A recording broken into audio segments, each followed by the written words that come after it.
আসসালামু আলাইকুম প্রিয় বন্ধুরা, দেখতে পাচ্ছেন আমার ছেলে এই মোটামুটি ছোটোখাটো 3-4 টুকরা আমের টুকরা আর প্রায় 100 গ্রাম লবণ দিয়ে আম মাখাইছে।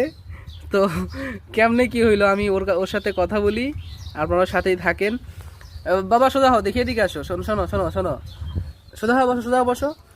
তো এই আম এত কম, আম এত অল্প, কিন্তু লবণ এত বেশি কেন? এত বেশি লবণ কেন হইলো? লবণ বেশি। ও তো এত বেশি লবণ কেন? লবণ তো অল্প দেওয়ার কথা ছিল। অল্প দিছে। হ্যাঁ, আরে বাবা, অল্প অল্প দিতে যায় কি বেশি পড়ে গেছে নাকি এরকম? হ্যাঁ, হ্যাঁ অল্প দিতে গেছো বেশি পড়ে গেছে। হ্যাঁ। এদিকে এদিকে সাথে থাকো।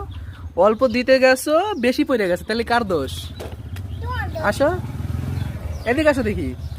মানে তোমার কোনো দোষ নাই, ওই লবণের দোষ নাকি? হ্যাঁ, লবণ বেশি পড়ে গেছে। হ্যাঁ, এই ধরো।